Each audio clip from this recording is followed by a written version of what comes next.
Public institution, public education ആണ് BJP RSSനുള്ള ഏറ്റവും വലിയ ത്രെറ്റ്. കാരണം an educated public is going to stand against their agenda. അവർക്ക് ഹിന്ദു മുസ്ലിം agenda, Mandir മസ്ജിദ് agenda ഒക്കെ നടപ്പിലാക്കണമെങ്കിൽ ഒരു എഡ്യൂക്കേറ്റഡ് അല്ലാത്ത പോപ്പുലേഷൻ ഇവിടെ ഉണ്ടാവേണ്ട ഒരു നെസസിറ്റി അവർക്കുണ്ട്. അതുകൊണ്ട് തന്നെയാണ് അവർ പബ്ലിക് എഡ്യൂക്കേഷനിൽ ഡിസ്ഇൻവെസ്റ്റ് ചെയ്യുന്നത്.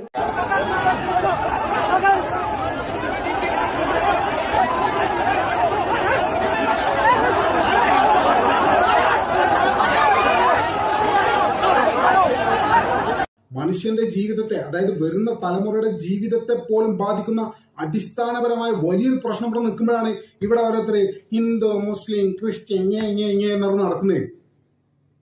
ഇതൊന്നും മനുഷ്യന് ആവശ്യമില്ലാത്തതാണ്, വരും തലമുറക്ക് ഇത് ആവശ്യമില്ലാത്തതാണ്. ഒരു മനുഷ്യന്റെ, ഇന്ത്യയിൽ ജീവിക്കുന്ന ഒരു മനുഷ്യനെ സംബന്ധിച്ചിടത്തോളം ഇപ്പറഞ്ഞ സാധനങ്ങളൊന്നും ഇല്ലെങ്കിലും ജീവിക്കാം, സുഖമായിട്ട് ജീവിക്കാം. എന്നാൽ തൊഴിലില്ലാതെ ജീവിക്കാൻ പറ്റുമോ? ഭക്ഷണം ഇല്ലാതെ ജീവിക്കാൻ പറ്റുമോ? വരുമാനം ഇല്ലാതെ ജീവിക്കാൻ പറ്റുമോ? ഇതൊന്നും ഇല്ലാതെ ജീവിക്കാനും പറ്റില്ല.